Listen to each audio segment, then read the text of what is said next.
The colony ship Ardent Hope was dying. It drifted through the cold black of deep space, somewhere between the Kepler relay station and the outer edge of the Dross Nebula, a region so far from the central trade lanes that most star maps didn't even bother naming its stars. The ship had taken a wrong burn 3 days ago, a miscalculation in the navigation core, a tiny decimal error that had pushed them 11 million kilometers off course. 11 million kilometers didn't sound like much when you were talking about space. But in deep space, 11 million kilometers was the difference between being found and disappearing forever. Captain Elena Marsh stood at the center of the command deck, her hands gripping the edge of the holographic display table. The blue light from the table washed over her face, making the dark circles under her eyes look even deeper than they were. She hadn't slept in 41 hours. She wasn't planning on sleeping anytime soon. "Run it again," she said quietly. Lieutenant Priya Nair, the ship's communications officer, didn't argue. She had run it 6 times already. She ran it a 7th. Her fingers moved across the console with the kind of steady professionalism that came from years of training, the kind that didn't let you fall apart even when every number on every screen was telling you that falling apart was the reasonable response. The results came back the same. "Power reserves at 12%, Priya said. Her voice was calm. Almost too calm. "Life support holding, but only because we shut down sections D through G. Main engines are offline. Backup thruster array, 2 of the 4 are dead. We have maneuvering capability but no real propulsion. At current drift, we'll be past any viable recovery zone in approximately 61 hours. "And the signal?" Elena asked. "Still transmitting. Distress beacon on all standard frequencies. We've been broadcasting for 72 hours. Priya paused. Then very quietly she added, "No response." The command deck went still. Not the dramatic still of a movie, just the quiet, heavy, suffocating still of people who had run out of words. There were 7 crew members on the deck. Behind them, in the passenger sections of the Ardent Hope, there were 412 civilian colonists. Families, children, old people. A full medical team heading to set up a hospital on the new colony world of Sarah Prime. Teachers, engineers, farmers, a group of musicians who had pooled their savings for a fresh start on the frontier. 412 people who had trusted the Ardent Hope to carry them safely to a new life. Elena looked at the star map. She looked at the distance between their current position and the nearest inhabited system. She did the math in her head the way she always did, not because the computer wasn't faster but because she needed to feel the numbers herself. Needed to make them real. The nearest inhabited system was the Varo Junction, a mid-sized trading hub run by the Keth Collective, a coalition of 3 non-human species that had been the dominant force in this region of space for the last 200 years. The Keth were not enemies of humanity, but they were not friends either. They were careful, calculating, and deeply transactional. They helped when helping serve their interests. Elena had met Keth traders before. She knew the way they looked at humans, the way you looked at something interesting but ultimately unimportant. "What about the Keth relay at Sector 9? She asked. Priya shook her head slowly. "I've been trying to ping it for the last 6 hours. Either it's not receiving our signal because of the nebula interference or," she stopped. "Or they're receiving it and choosing not to respond," said Chief Engineer Marcus Webb from across the room. He was a big man, broad-shouldered, with grease-stained hands and the kind of blunt honesty that came from spending 20 years fixing things that other people broke. He didn't believe in softening bad news. "Let's say it out loud. They might be hearing us just fine. They might just not care." Nobody argued with him. Elena straightened up. She rolled her shoulders back. She looked at her crew, these 7 people who had given her their trust and their loyalty and their professional best, and she made herself breathe slowly and steadily.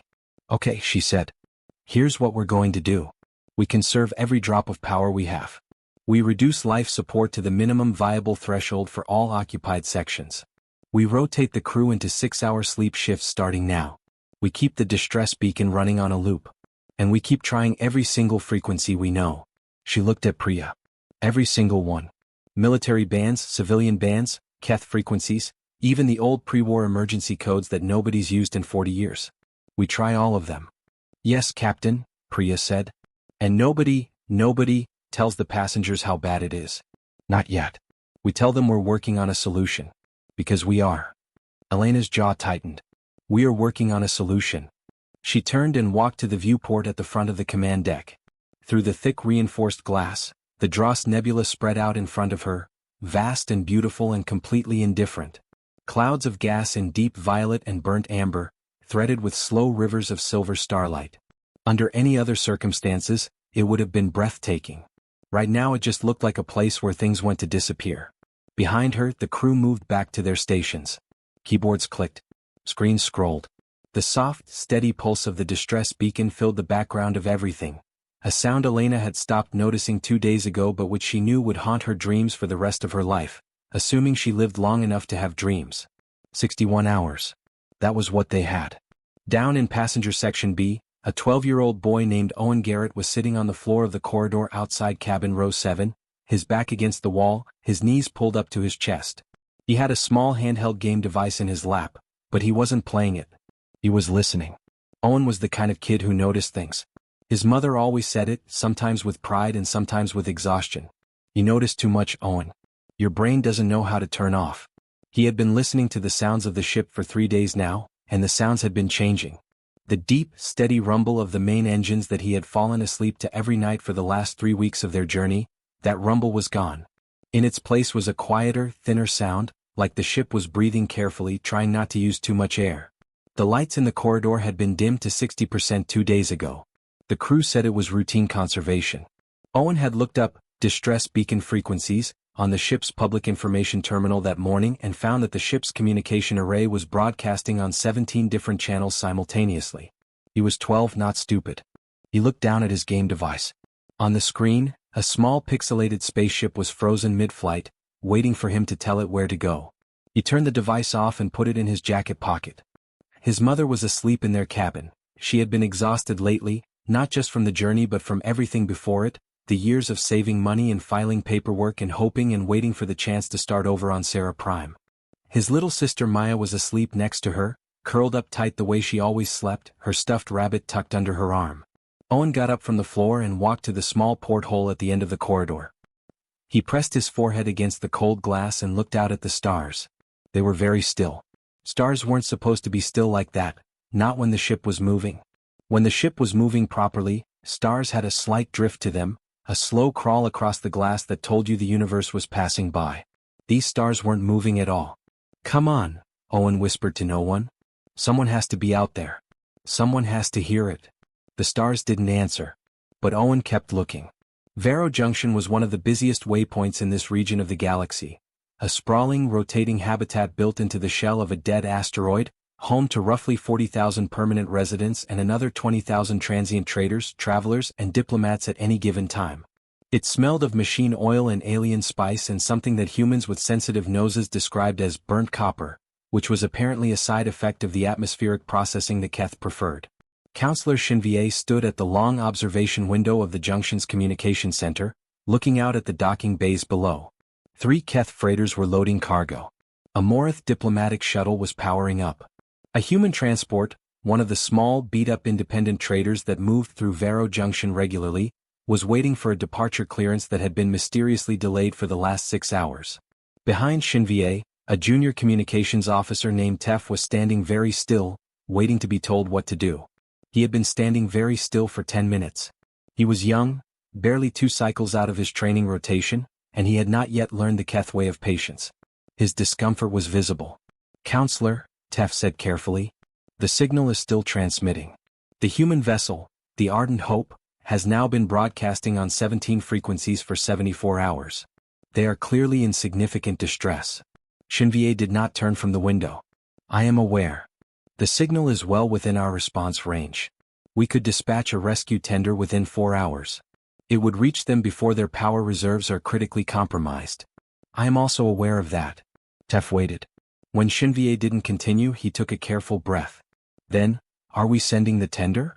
Shinvier turned from the window. The Keth were tall, nearly 2 meters, with elongated heads and large, dark, multifaceted eyes that gave them a full 270-degree field of vision.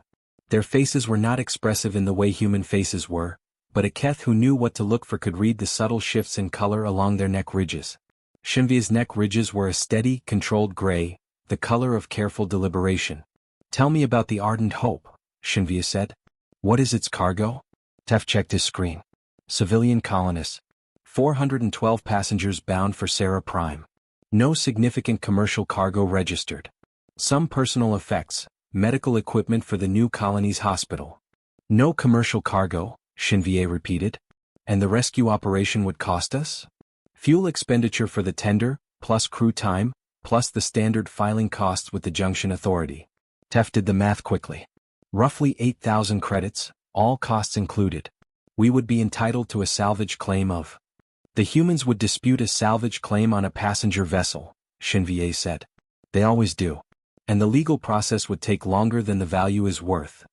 The counselor walked slowly across the communications room, hands folded behind their back. There is no commercial benefit to responding. The passengers have no cargo worth recovering. The vessel itself is old, not worth the cost of towing. And the political cost of not responding. Shinvier paused. Negligible. Humanity's central government is 3 relay jumps away. By the time any complaint reaches anyone with authority to act on it, the situation will be long resolved one way or another. Tef was quiet for a moment. Then he said very carefully, because he was young and still had the habit of saying things he probably shouldn't, "They have children on board." Shinvier looked at him. The neck ridges shifted slightly, a color that Tef couldn't quite read, something between gray and a dark, complicated blue. "Log the signal as received," Shinvier said. "Mark it as under evaluation. And keep the human independent trader in dock. I don't want them leaving and spreading word of this until the matter is settled." "Yes, counselor," Tef said. His voice was perfectly professional. His hands at his sides had curled very slightly into fists. Shinvier walked out of the communications room. Tef stood alone for a long moment. He looked at the screen, at the soft, steady pulse of the Ardent Hope's distress beacon. He looked at the coordinates. He looked at the 61-hour countdown. He looked at the entry for the human independent trader currently stuck in dock. A small cargo hauler called the Margot, operated by a human named David Rourke, who apparently transported specialty goods between the frontier colonies and had been waiting for his departure clearance since yesterday morning. Tef thought about what he was going to do for about 30 seconds. Then he did it. He pulled up the long-range communication array, opened a tight beam channel on a low-priority civilian frequency, the kind that didn't show up on the counselor's monitoring feed unless someone was specifically looking for it, and transmitted the Ardent Hope's last known coordinates, their power status, their passenger count, and their 61-hour window directly to the communication system of the Margot. He closed the channel. He straightened up. He put his hands flat on the console and breathed. He had probably just ended his career. He was surprisingly okay with that. In Dock Bay 14 of Vero Junction, David Rourke was eating a sandwich when his communication console chimed with an incoming message on his civilian channel. He was a lean, weathered man in his mid-40s with gray at his temples and the permanent squint of someone who had spent too many years looking at bright screens in dark cockpits. He had been a merchant sailor back on Earth before the colony programs opened up the stars. And he had the comfortable ease of a man who had spent his whole life in places that were trying to kill him and had simply decided that wasn't going to be his problem today. He read the message. He put down his sandwich. He read the message again. 412 people, he said to himself. He looked at his navigation charts. He looked at the coordinates. He ran the numbers, not on the computer, in his head, the way Elena Marsh was running numbers 11 million kilometers away, because some things you needed to feel yourself. His ship, the Margot, was a cargo hauler. It had life support for a crew of 3, not 400 passengers. It couldn't tow the Ardent Hope. It didn't have the power coupling for that. It was, by any objective measure, completely inadequate for a rescue operation of this scale. It could, however, reach the Ardent Hope in approximately 5 hours. And it had a long-range communication relay that could punch a signal further than anything on the Ardent Hope could manage. David Rourke finished his sandwich. He stood up, walked to his cockpit, filed a flight departure request with the Junction Authority, not through the normal channels which were being blocked by someone, but through the emergency override protocol, which technically required a declared emergency, and declared one. His departure clearance came through 14 minutes later. By that time his engines were already warm. He flew the Margot out of Dock Bay 14 and pointed her nose toward the Dross Nebula, and he pushed his old cargo hauler as hard as she would go. The Ardent Hope had a common area on Deck 3 called the Gathering Room. It had been designed by someone who understood that people on long space voyages needed a place that didn't feel like a ship, a place with warm lighting and comfortable furniture and a viewport big enough to remind you that the universe was beautiful even when it was also terrifying. There were plants in the Gathering Room, real ones, growing in sealed hydroponic trays bolted to the walls. A small library terminal. A coffee dispenser that, mercifully, was still functional because Elena had specifically told Marcus to keep it online even when they were shedding every other non-essential power drain. Elena sat alone in the gathering room at 0300 ship time, nursing a cup of coffee that had gone cold 20 minutes ago because she kept forgetting to drink it. The rest of the ship was as quiet as a space vessel ever got. Even the distress beacon had been routed to a background frequency so it didn't pulse through the speakers anymore, though she still heard it, a ghost sound living permanently in the back of her head now. She was looking at the viewport. She was thinking about her father. Her father had been a maritime captain back on Earth, a North Atlantic cargo run, same route for 30 years, the kind of man who knew every mood of that ocean the way other men knew their own names.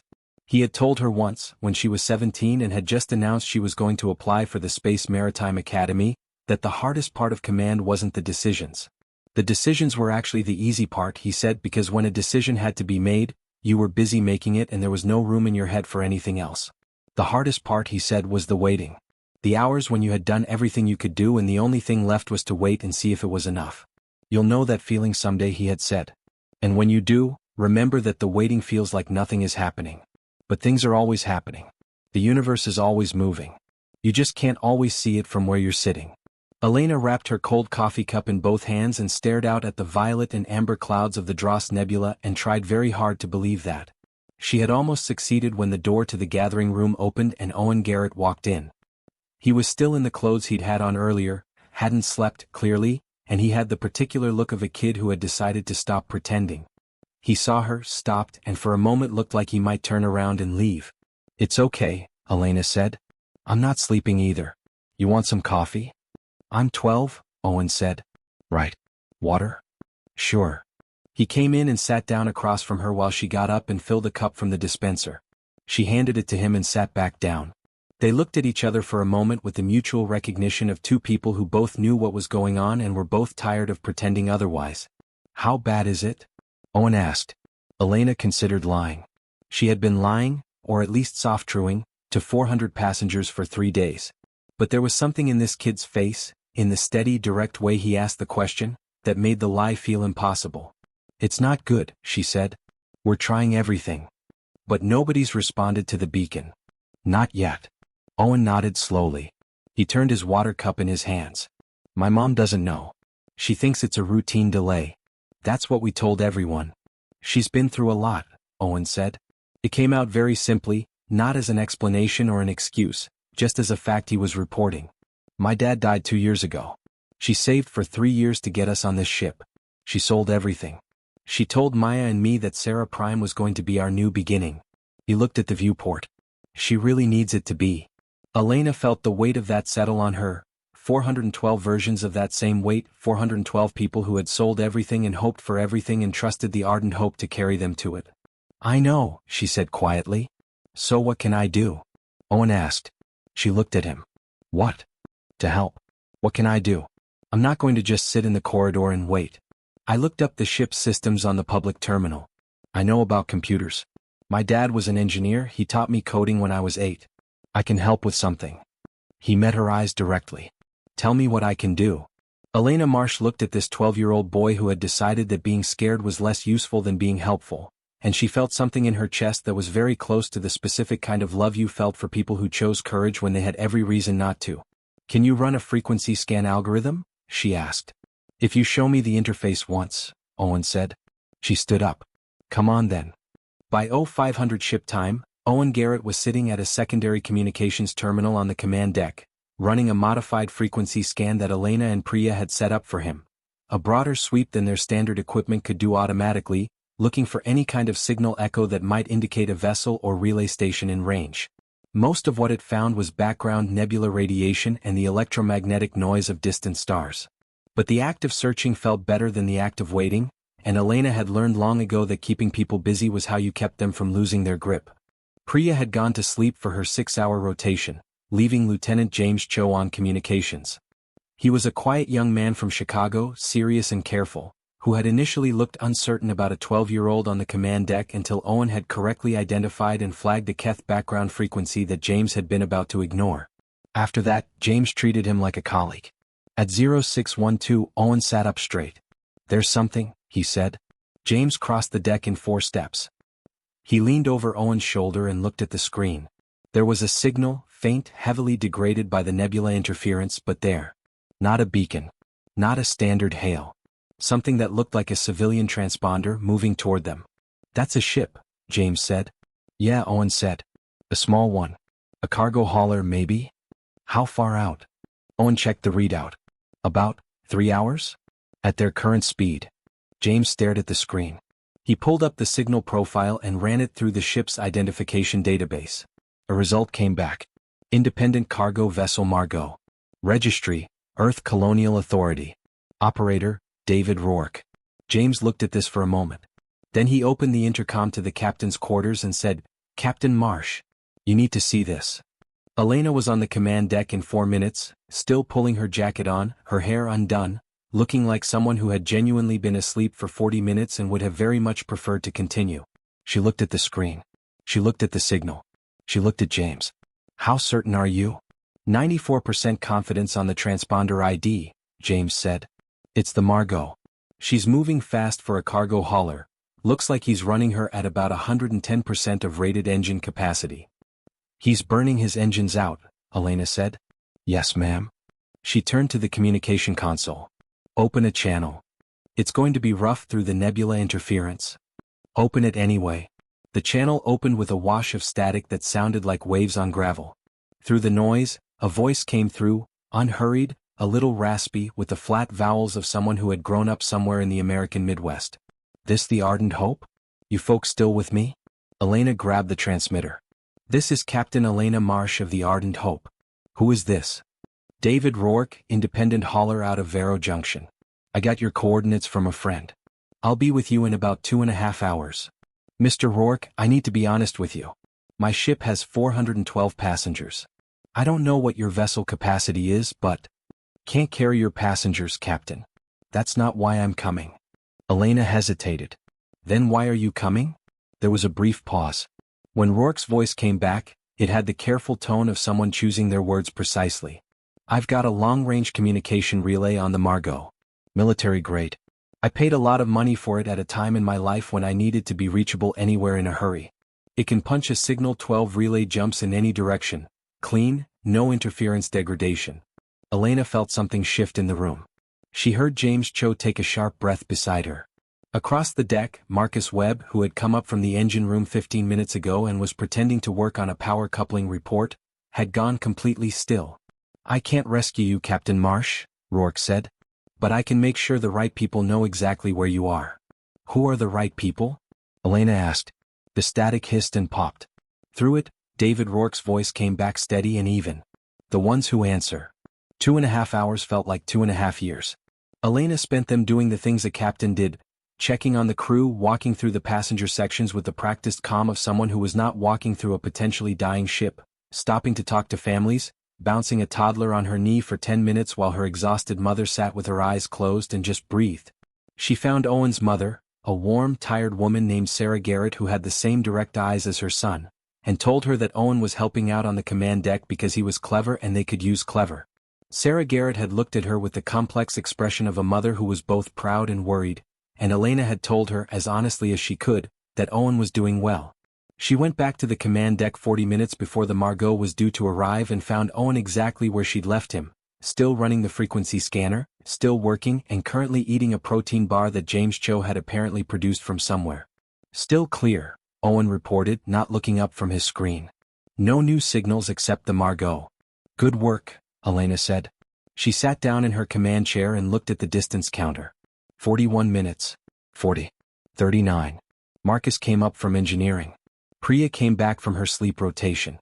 The command deck filled up with people who had found reasons to be there, even the ones whose shifts hadn't started yet, because everyone knew something was happening and no one wanted to be somewhere else when it did. At 32 minutes out, Owen said, I can see her on visual. Elena looked at the secondary viewport screen. The Margot was a small shape against the nebula, moving hard and fast, her running lights amber in the violet clouds. She was a battered, ugly ship, the kind that worked for a living, all function and no form, with the scars of 100 hard dockings along her hull. She was the most beautiful thing Elena had ever seen. The Margot pulled to within 2 kilometers and matched their drift. A channel opened automatically. Captain Marsh, Rourke said. I'm going to start transmitting. I want you on the channel so you can hear exactly who I'm reaching and what I'm saying. I'm here, Elena said. Go ahead. What happened next, Elena would describe later, many times in many different places, as the strangest 12 minutes of her life. Not because of what David Rourke said. What he said was actually quite simple. He opened the military-grade relay on the Margot, aimed it at every human-accessible frequency in a 12-jump radius, and transmitted a clear, precise distress call. The Ardent Hope's coordinates, their power status, their passenger count, their 53-hour window, and the Keth Junction's deliberate non-response. That last part. That was the part that mattered. Because Rourke didn't just call for a rescue. He called for a witness. He named Vero Junction. He named the Keth Collective. He stated, plainly and on every frequency that anyone within 12 relay jumps could hear, that a colony vessel with 412 passengers including children had been broadcasting a distress beacon for 78 hours and that the nearest station with full rescue capability had received the signal and deliberately chosen not to respond. He said it once. The 12 minutes that followed were the time it took for the signal to travel. And then the responses began to come in. The first response came from a civilian relay station at Kepler, 14 minutes after Rourke's broadcast. It was a standard acknowledgement, signal received, forwarding to regional authority, the kind of automated response that meant real humans would look at it in a few hours. Useful but not immediate. The second response came from a Morith diplomatic vessel that happened to be in transit near the Dross Nebula's outer edge. The Morith were a species that Elena knew mainly as skilled diplomats and trade negotiators, elegant, formal, and deeply concerned with the appearance of propriety. Their response was polite and promised to register concerns with the appropriate interstellar oversight bodies, which was Morith 4, we will write a very stern letter.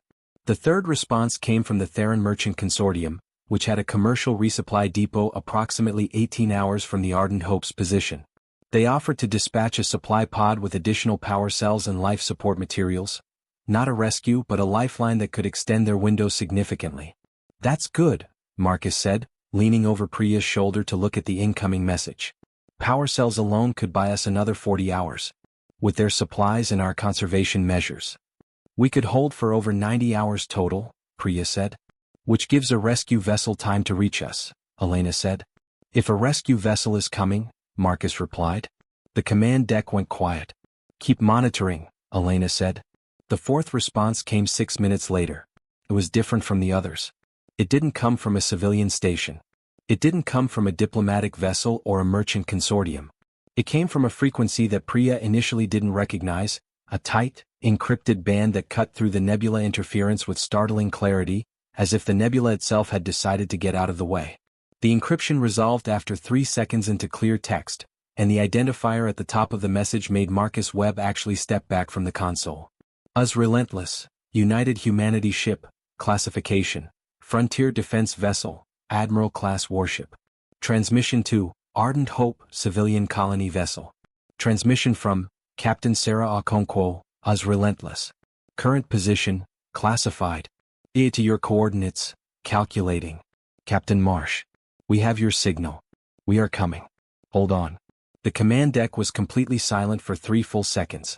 Then Owen Garrett, sitting at his secondary communications terminal, said in a very small voice, "Oh."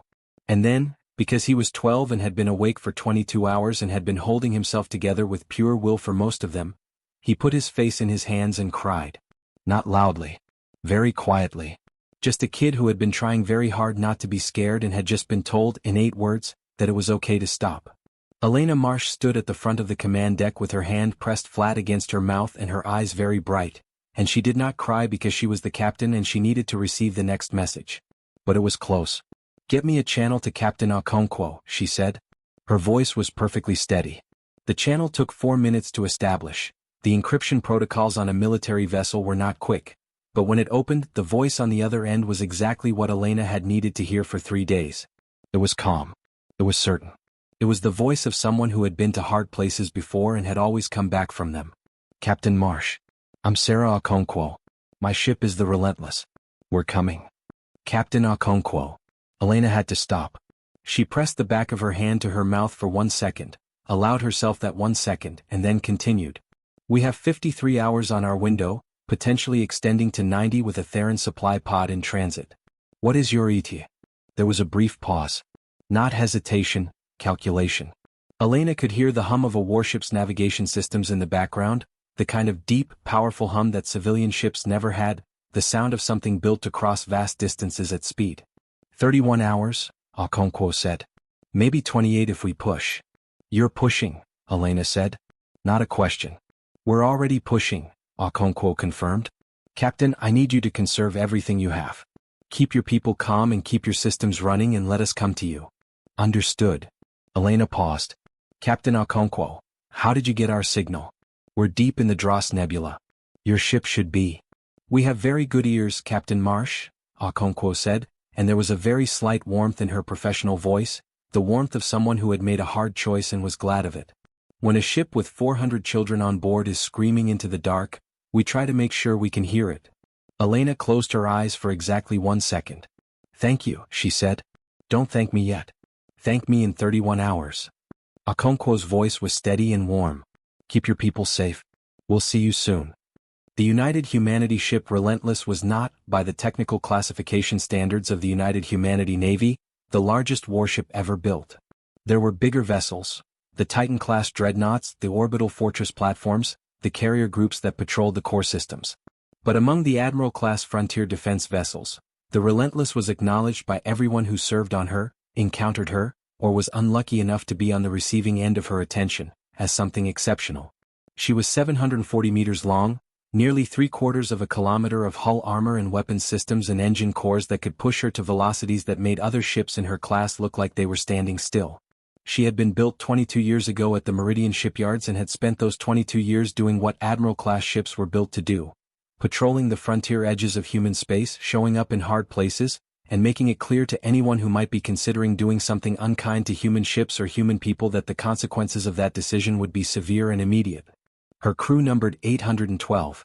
Her captain, Sarah Okonkwo, had commanded her for the last 6 years, and in those 6 years, the Relentless had responded to 47 distress calls, conducted 19 search and rescue operations, and participated in 3 significant armed engagements along the frontier. She had never lost a rescue operation. Sarah Okonkwo had made a personal policy of that, a promise to herself that she renewed every time they got a distress signal, every time she sent her crew into the void to bring someone home. She was not going to start losing today. Captain Okonkwo was on her bridge when the Ardent Hope signal came in, or more precisely when David Rourke's relay transmission punched through the Relentless long-range receivers like a fist through paper. She had been reviewing supply reports, the kind of routine work that didn't stop even in the middle of operations, and the signal had arrived with the kind of clarity that made her communications officer, Lieutenant Commander Felix Adeyemi, sit up very straight and say, "Captain, you need to hear this." She heard it. She listened to Rourke's voice, steady and deliberate, laying out the Ardent Hope situation in precise, unsparing detail. She heard the passenger count. She heard the children. She heard the part about Vero Junction. She put down her supply report. "Navigation," she said. "What's our current position relative to Dross Nebula grid reference?" She rattled off the coordinates Rourke had transmitted. Navigator Lieutenant Yuki Tanaka had it calculated before Okonkwo finished the sentence. 29 light hours, Captain. At current speed, 37 hours. At maximum push, 28. Maximum push, Okonkwo said. She turned to her helmsman. "Ensign Park, I want everything she has. Every engine core, every ion thruster, every milligram of fuel we can put into forward momentum. We are going to that ship." "Yes, Captain." She turned to Adeyemi. "Open a channel to the Ardent Hope. Get me there, Captain. It'll take a few minutes to cut through the nebula interference. Then start cutting." She walked to the front of the bridge and stood at the main viewport, a sweeping curved window that looked out at the deep black between stars, the endless vast nothing of interstellar space. Somewhere out there, in the violet clouds of the Dross Nebula, 412 people were waiting and hoping and trying very hard not to stop believing. Sarah Okonkwo had grown up in Lagos, the daughter of a harbor pilot who guided ships through the dangerous channels of a busy port. She had grown up understanding that some people's entire job was simply to show up, to be there, to know the channels well enough that the ships in their care didn't run aground. Her father had done it for 30 years without anyone making a film about it or writing songs about it, because it was just the work. You learned the channels. You guided the ships. You brought them home. She was going to bring this one home. "Full power to engines," she said. "Let's go." The Relentless surged forward, and the stars outside the viewport shifted. A subtle change in the drift of distant light that meant speed, real speed, the kind that made the hull sing with vibration. 800 meters of warship, engines burning at maximum output, crossing the void. Back on the Ardent Hope, the message from the Relentless had done something remarkable to the ship's atmosphere.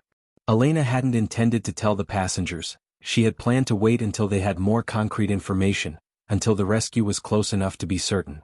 But word traveled fast on a ship, and Owen Garrett, who had no experience with careful information management, had gone straight back to the passenger section and told his mother. Sarah Garrett had told the people in the cabins near hers. Those people had told everyone else. By 1400 ship time, the gathering room was full, more people than it was designed to hold, standing in the corridors outside, sitting on every available surface, all of them passing around the news like water after a long thirst. A human warship. Coming for them. 28 hours. Elena stood at the front of the room and confirmed it. She answered every question as honestly as she could. She told them about the power situation, about the Theron supply pod coming, about the extended window. She told them it was still going to be hard and that they needed to keep conserving power and keep calm and keep trusting each other. And then a woman near the back, a schoolteacher named Grace who was going to Sarah Prime to open the colony's first school, said, "Who is the captain of the warship?" "Captain Sarah Okonkwo," Elena said. "Can we send her a message?" Elena thought about it. "I'll ask her communications officer if the channel is available." "I want to say thank you," Grace said. "I want her to know, I want all of them on that ship to know, that we know they're coming and we're grateful." She looked around the room. "Don't we all want that?" The gathering room in response was not silent. It was the opposite of silent. The message arrived on the Relentless 3 hours later, not from Captain Marsh, but from 412 people, recorded in segments by Priya Nair and stitched together into a single transmission. Crew members on the Relentless who heard it said later that it was unlike any message they had received before. Not because of what was said, most of it was simple, honest, straightforward. "Thank you. We know you're coming. We're holding on." But the volume of voices, one after another, child voices and adult voices and elderly voices and one very earnest 12-year-old who had clearly been awake for too long and said into the recorder, "I looked for you on the frequency scanner. I found the Margot first but then you were there and I just, thank you, that's all, just thank you." Captain Okonkwo listened to all of it, alone in her ready room with her door closed. When she came back out to the bridge, her navigator noted that her jaw was set very firmly and her eyes were very bright. "Everything all right, Captain?" Felix asked. "Everything is fine," Okonkwo said. "How long?" 24 hours, 40 minutes, Captain." "Good." She sat in her command chair. "Keep pushing. 24 hours is a long time to wait for your life to be saved." Elena Marsh understood this in a new way during those hours, not just intellectually, the way she had always understood that waiting was hard, but in her body, in the particular exhaustion of sustained tension, the way her shoulders refused to unknot and the way food tasted like paper and the way time seemed to have developed a strange elasticity, stretching in the quiet moments and snapping forward in the busy ones. She managed the ship. She kept the crew rotating through proper rest intervals.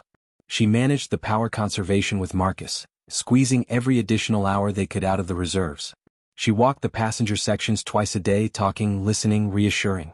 She played 3 hands of cards with a group of elderly colonists who had set up a regular game in the gathering room because, as their self-appointed leader, a retired architect named Bernard, said cheerfully, "I refuse to spend what might be my last hours doing anything dignified." The Theron supply pod arrived at hour 18, precisely as promised. It was an automated delivery vehicle. No crew, just cargo, loaded with high-density power cells and additional life support materials.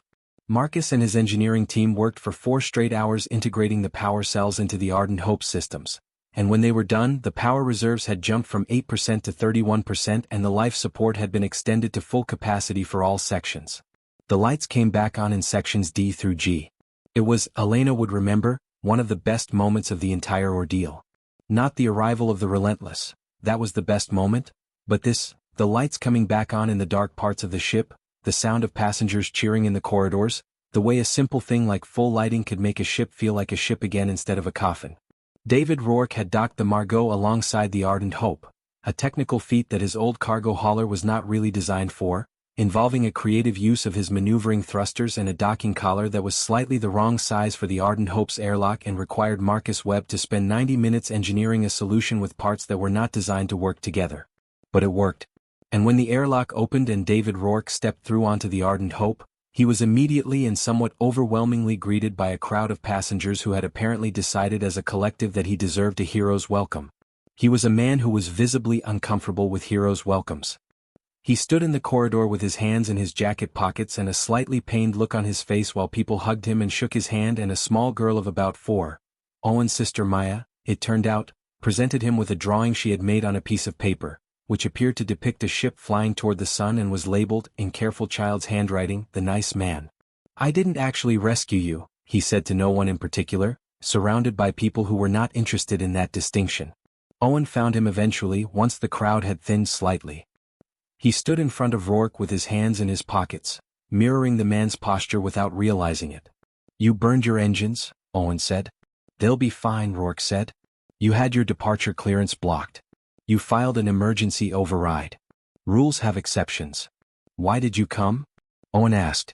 Not challenging, genuinely asking. "You couldn't rescue us. You said so. You just came to relay the signal. You burned your engines and risked your cargo and left a station where you were already held up just to relay a signal." Rourke was quiet for a moment. He looked at this kid, this serious, careful kid with the dark circles under his eyes and the straight-backed way he held himself, and he said very simply, "Because I could." Owen thought about that. "That's it. That's everything," Rourke said. Elena had one more private conversation during the long wait, and it was not one she had planned. She was in the engineering bay at hour 20, going over power management with Marcus, when her personal communicator chimed with an incoming message tagged from Vero Junction. From Counselor Chinvier. She almost didn't open it. She stood looking at the tag for a long moment with Marcus watching her from across the bay, his arms crossed, his face doing the thing it did when he was being quiet on purpose. She opened it. The message was short. Formal in the Keth style, which meant it had the elaborate structural grammar of official Keth correspondence but no warm language at all. "Captain Marsh. It has come to my attention that your situation has attracted significant response and that your vessel is expected to receive rescue within the next several hours. I wish to convey that the delay in response from Vero Junction was the result of standard resource allocation protocols and was not intended as a reflection of any judgment regarding the value of your passengers or their welfare." Elena read it twice. "What is it?" Marcus asked. "An apology," she said. "The Keth version of an apology." She looked at it for another moment. Then she forwarded it without comment to David Rourke, because he had named Vero Junction in his transmission and she thought he should know. She didn't respond to it. Some things didn't deserve a response. At hour 22, Owen fell asleep at his communications terminal. He had been awake for over 30 hours, running scans that were no longer really necessary but that he had continued because stopping felt like giving up, and he had simply run out of the resources to keep his eyes open. He slumped sideways in the chair, his head tilting, and was asleep within about 45 seconds. Priya Nair, who had been watching him with the quiet fondness of someone who recognized stubbornness as a virtue, stood up and got a blanket from the emergency supply locker and draped it over him. She turned his screen brightness down. She told James Cho to keep his station quiet. James looked at the sleeping kid and then at his own screen, where the relentless transponder signal was moving steadily, unmistakably closer. 2 more hours, James said softly. 2 more hours, Priya agreed. The Ardent Hope sensors picked up the Relentless at a range of approximately 800,000 kilometers, a distance at which the warship was still too far for visual detection, but close enough that her drive signature burned through the nebula interference like a lighthouse through fog. It was nothing like a civilian drive signature. Civilian ships had engines that were efficient, quiet, designed for economy and endurance. The Relentless engines were designed for power, not efficiency, not economy, but raw, thunderous, overwhelming power. Her drive signature was 6 times stronger than the most powerful civilian engine Elena had ever encountered. On the Ardent Hope sensors, the approaching warship looked less like a ship arriving and more like a star being born at close range. Marcus Webb, looking at the sensor readout, said, "Oh, that's a warship." He said it the way you might comment on the weather, not surprised, just stating an obvious fact with appropriate gravity. 800,000 kilometers, Priya confirmed. Speed is... She stopped. She looked at the number. She rechecked it. She's moving at 92% of maximum rated Admiral-class velocity. In the Dross Nebula. Through all this interference and gas density. She's not slowing down at all. She'll decelerate inside 600 kilometers, Elena said. That's a very short deceleration window for a ship that size moving at that speed, Marcus noted. Yes, Elena agreed. It is. They looked at each other. She planned it that way, Marcus said. She's coming in hot on purpose. Elena nodded slowly. She's showing us something. Owen Garrett woke up at 400,000 kilometers.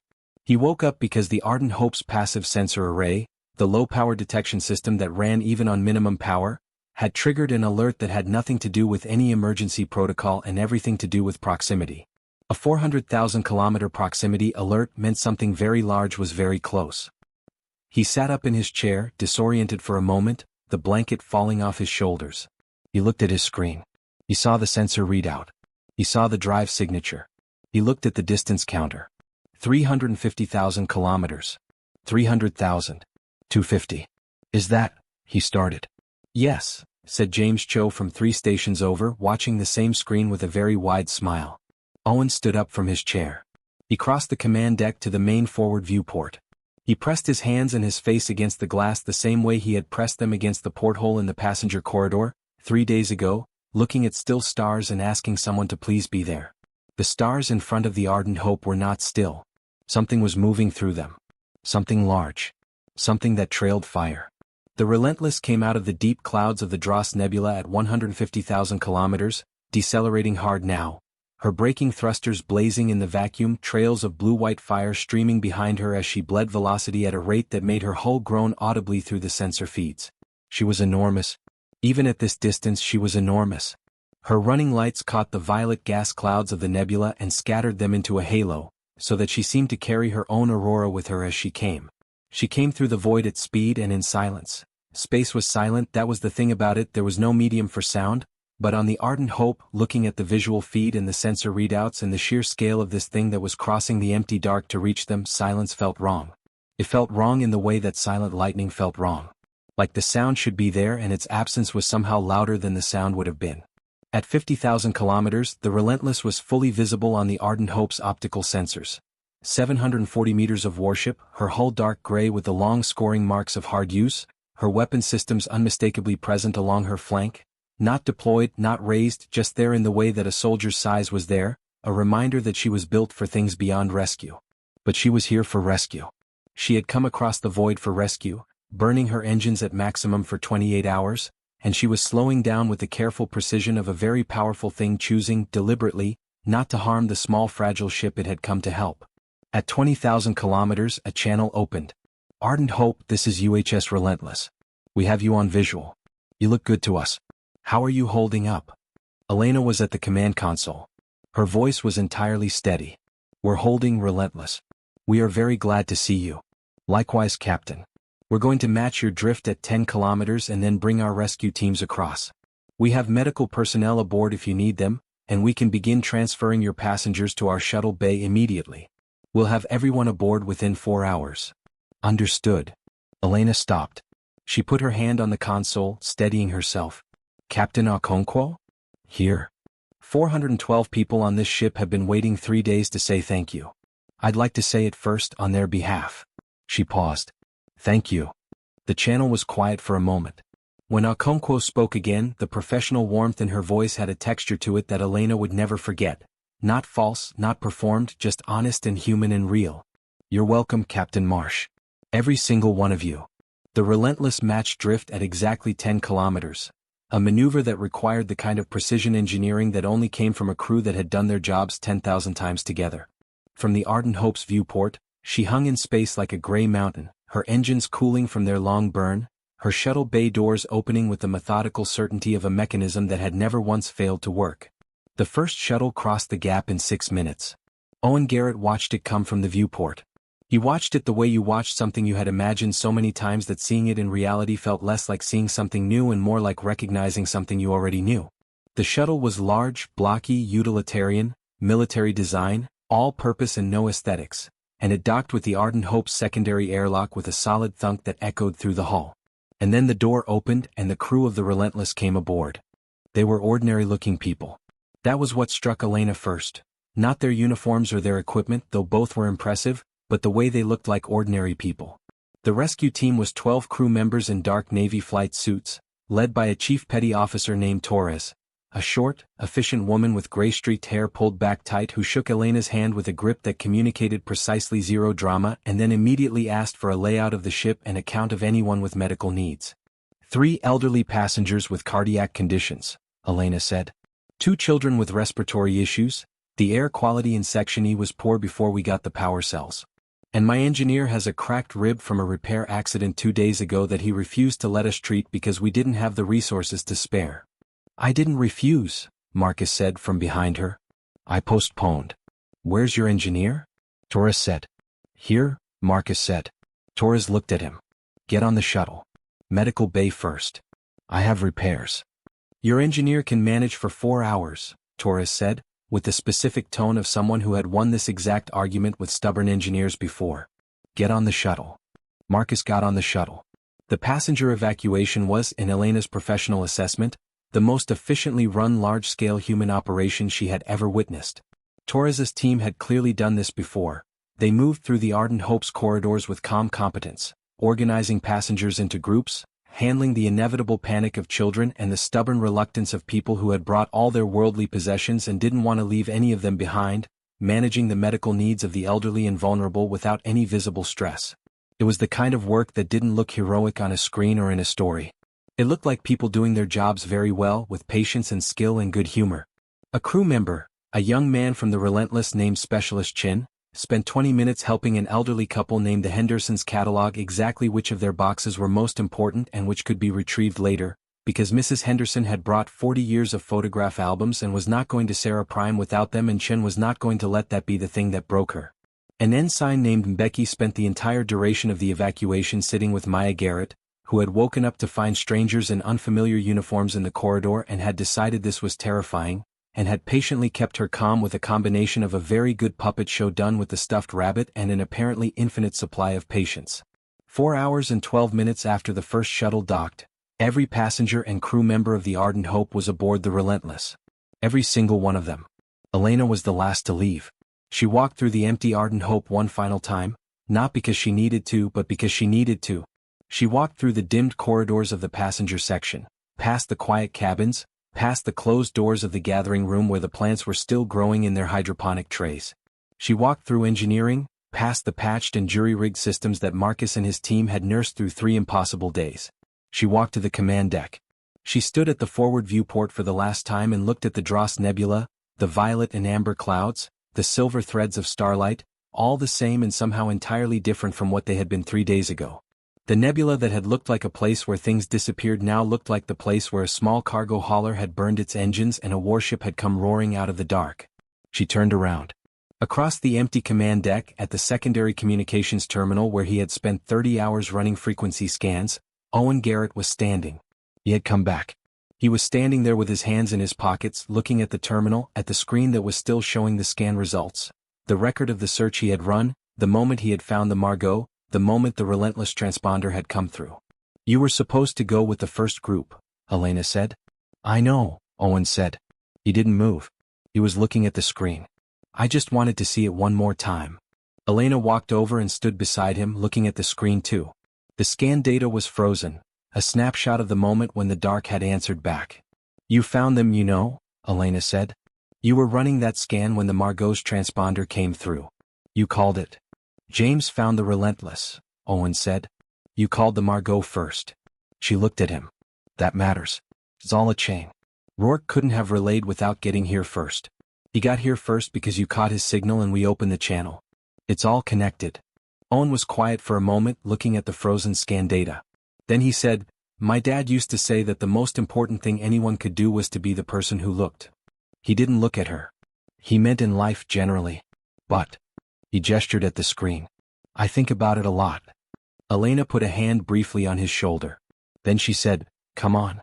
Let's go meet the Relentless. The Relentless was a warship and it felt like one.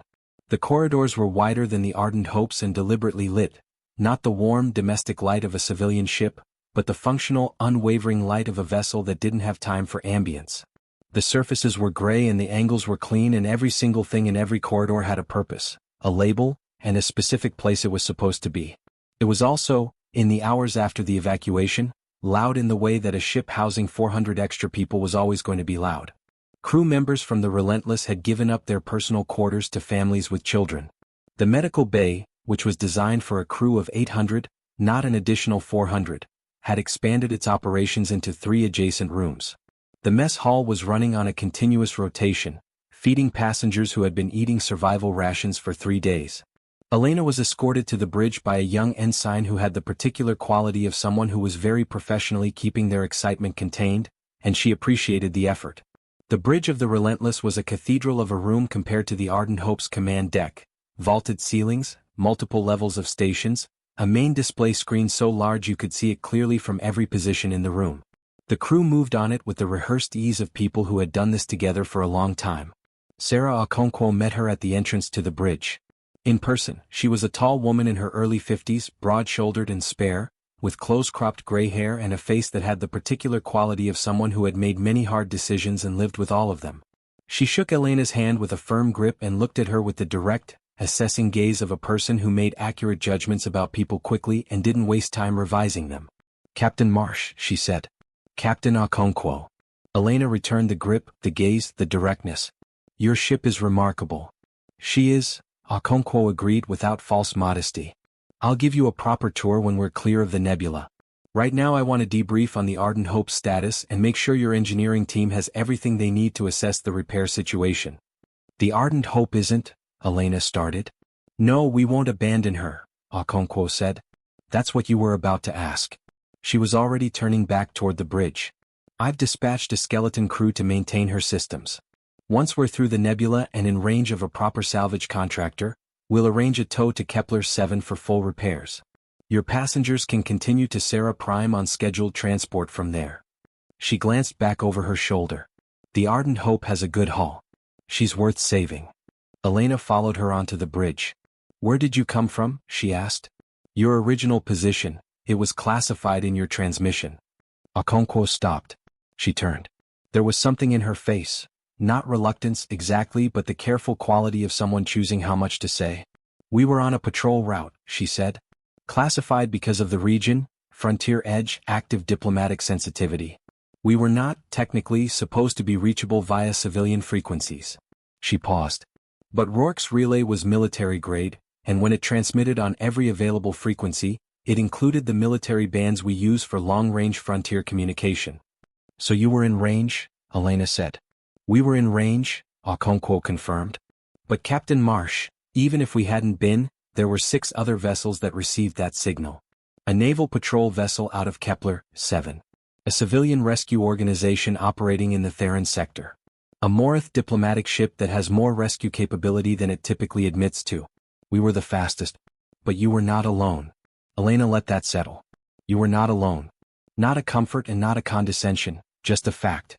The universe had heard. Multiple voices had answered. David Rourke had made sure of it." "The man on the Margot," Okonkwo said. "Rourke. I'd like to meet him." "I'll introduce you," Elena said. "He's going to pretend he doesn't want any recognition." "Good," Okonkwo said with the ghost of a smile. "I'll pretend I don't notice." The meeting between Sarah Okonkwo and David Rourke happened in the Relentless officer mess, over coffee, and was witnessed by approximately nobody because both of them were intensely private people who didn't do things in front of audiences. Elena knew about it secondhand from Rourke, who described it afterward with the economy of someone who doesn't use more words than necessary. "She thanked me for the signal relay. I said I didn't do much. She said I did enough. We had coffee. She's good people." From Okonkwo's side, secondhand from Felix Adeyemi, who had somehow ended up delivering a coffee tray and had not been able to avoid overhearing. Okonkwo had told Rourke that what he had done, transmitting on military bands, naming Vero Junction, making the Keth non-response part of the public record, had implications beyond this single incident. That there would be a formal inquiry.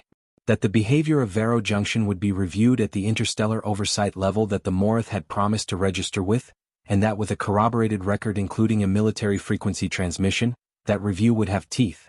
Rourke's response, according to Felix, had been, "Good." And then they had finished their coffee. 3 days into the journey to Kepler 7, with the Ardent Hope under skeleton crew escort behind them and the Relentless moving at comfortable cruise speed, the ship settled into something that wasn't quite normal but was the closest thing to it that this particular collection of people was going to get for a while. The passengers from the Ardent Hope had begun, gently and carefully, to integrate into the daily life of the warship. The crew of the Relentless had adapted to them with a graciousness that Elena found deeply moving, not because it was easy, but because a warship was not designed to house civilians and everyone on both sides knew it and was making it work anyway. The school children had taken over a cargo bay that Chief Petty Officer Torres had voluntarily converted into a recreation space, with the help of 12 crew members on their off-rotation who had apparently decided this was more interesting than their other options. The medical team from the Ardent Hope, the doctors and nurses heading to set up the colony hospital, had integrated into the Relentless medical bay and were currently, according to the Chief Medical Officer, the most competent supplemental staff I have ever had the pleasure of working beside. Bernard, the retired architect who ran the card game, had started a new game in the officer mess and was reportedly winning consistently against crew members who should have known better. Grace, the schoolteacher, had given 3 informal talks about colonial education theory to an audience that had started as 5 crew members curious about what life on the frontier was like and had grown to 30, because she was a very good speaker and the Relentless had people on it who were intelligent and curious and didn't get enough intellectual variety on long patrols. Life was continuing. It was loud and sometimes difficult, and occasionally someone cried in a corridor for no reason except that the accumulated tension of the last week had to go somewhere, but it was continuing, which was the thing that mattered. Elena spent much of those 3 days doing paperwork. The official reports for an incident of this magnitude were extensive and required the kind of careful, precise documentation that was both important and tedious. She wrote the account of the navigation error, the power failure, the distress broadcast, the Keth non-response, Rourke's relay, the Theron supply pod, the Relentless arrival. She wrote it as clearly and accurately as she could, because she understood that this account would go into permanent records and would be read by people making decisions about the future, about rescue protocols, about relay infrastructure, about the obligations of stations like Vero Junction to civilian vessels in distress. She also wrote a personal letter to the family of the Ardent Hope's navigation officer, Lieutenant Kezia Park, whose decimal error had started everything. Kezia had not slept properly since the incident. She had been doing her job with meticulous, almost painful care, as if she was trying to retroactively fix something that was already fixed.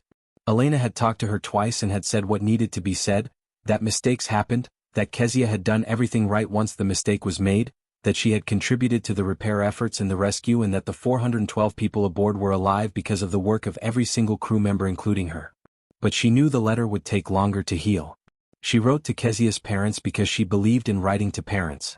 She told them their daughter was a good officer and a good person and that Elena was proud to serve with her. Then she wrote to David Rourke. This letter was shorter. It said 3 things. Thank you. Your engines will be repaired at Earth Colonial Authority expense as a consequence of emergency services rendered, and she would like, if he was willing, to maintain contact, because the galaxy needed more people like him and she liked knowing where they were. Rourke's response came back in 11 minutes. Engines would be appreciated. Contact I can do. Good luck on Sarah Prime, Captain Marsh. It's a good world from what I hear. Owen Garrett found Elena on the observation deck on the second night, which was where she had started going when she needed to think without a ship around her needing things. The observation deck on the Relentless was a small, quiet room with a curved viewport that looked directly aft, backward, at where the ship had been rather than where it was going. You could see the Ardent Hope in the distance, her running lights steady, her skeleton crew maintaining her through the dark. Owen sat down beside her without asking, which she found she didn't mind. My mom cried this morning, he said. She said she was fine. She cried for about an hour. That's allowed, Elena said. I know. I'm not worried about her. I think she needed to. He paused. I think she's been not crying for about 3 years. Elena looked at him. What about you? I cried on the command deck, he said matter-of-factly. When the Relentless message came in. You saw me? I did. That was enough for me. He looked out the viewport at the Ardent Hope. Do you think she'll be okay? The ship. Marcus thinks so. He says the hull integrity is solid. The issues were all power and mechanical, nothing structural. She'll need about 6 weeks in a repair yard and she'll be fine. Owen nodded. He was quiet for a while. Then, I think I want to do this. Do what? This. He gestured vaguely at the ship around them, at the viewport, at the stars. Not the nearly dying part, but the being out here part. Figuring out what's going wrong and trying to fix it.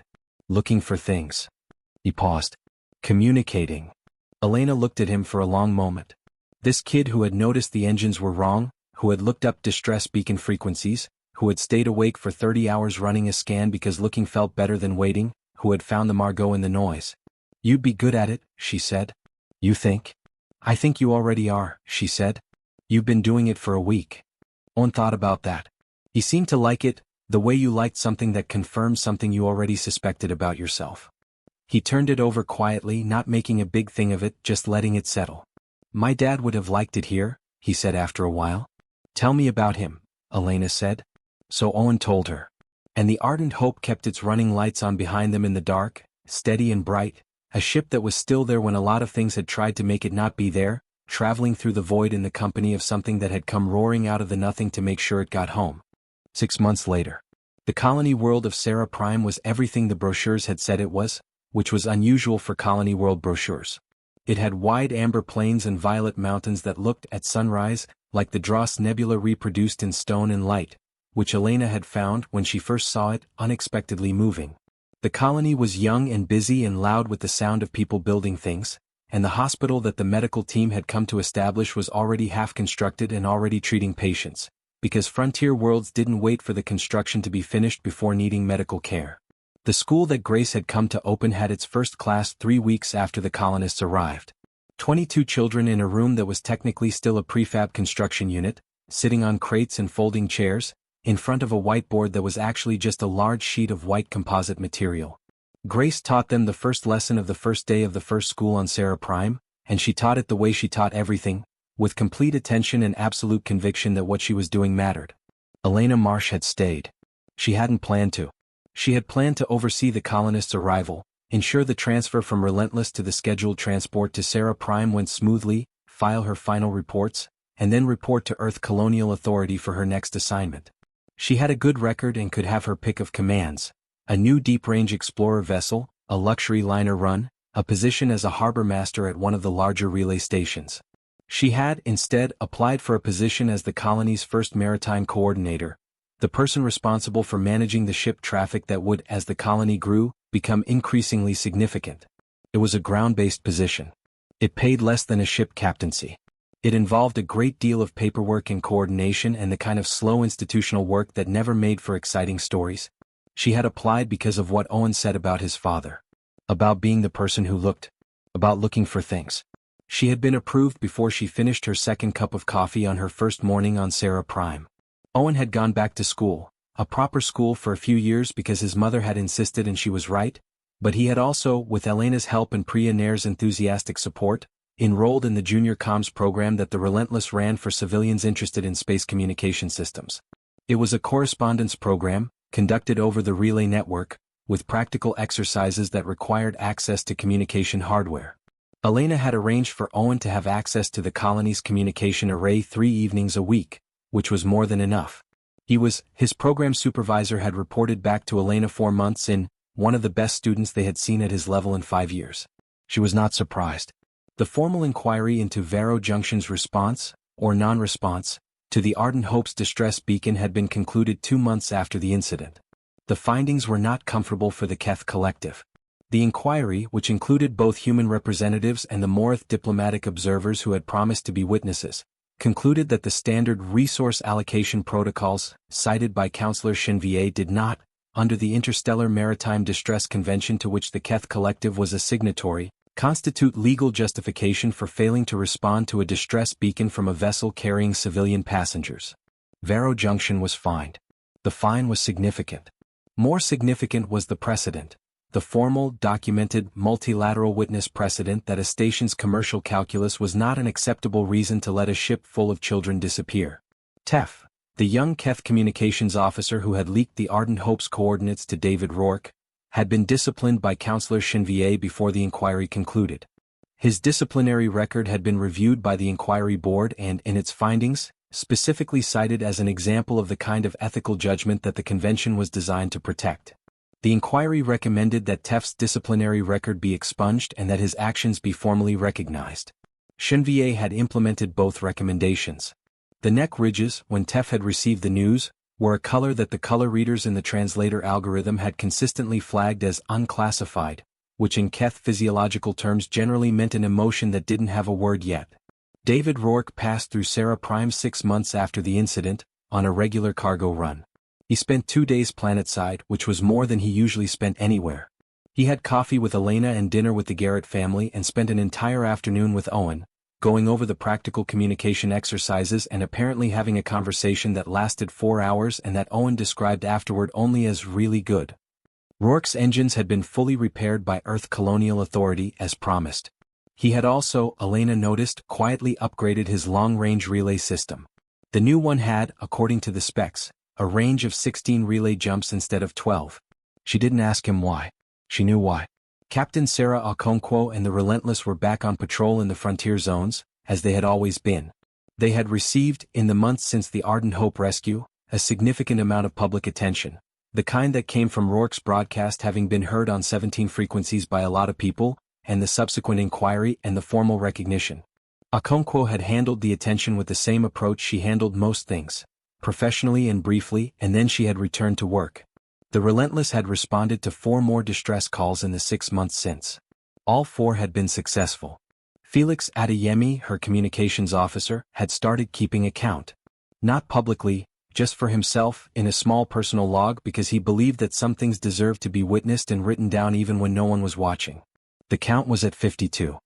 On the morning of the 6-month anniversary, not that anyone had formally designated it as an anniversary, it just happened to be the day, Elena was at her desk in the Maritime Coordination Office, which was a prefab building at the edge of the colony's landing field, doing what maritime coordinators did. Monitoring traffic, managing schedules, making sure the ships that came and went did so safely. The office smelled of fresh construction material and good coffee and, faintly, of the amber plains outside. A dry, warm, wide-open smell that Elena had come to associate with mornings on Sarah Prime. Her communication console chimed. The signal was from a relay station 12 jumps away, a long way out but not unreachable. The identifier resolved. She sat up slightly when she saw it. As Relentless, Captain Okonkwo. The message was short. It was the kind of short message that 2 people who had earned mutual respect could send each other without preamble or explanation. The kind where the meaning was clear in what it didn't need to say. Captain Marsh. We're being reassigned, patrol route change, moving further into the frontier edge. New route will put us within response range of your sector. Thought you should know. Elena read it twice. She sat back in her chair and looked out the window of the Maritime Coordination Office at the landing field, at the amber plains beyond it, at the violet mountains on the horizon that looked like a nebula frozen in stone. Somewhere out beyond those mountains, past the atmosphere and the gravity well and the comfortable familiarity of a planet's surface, the deep dark began. The void that had swallowed the Ardent Hope and given her back.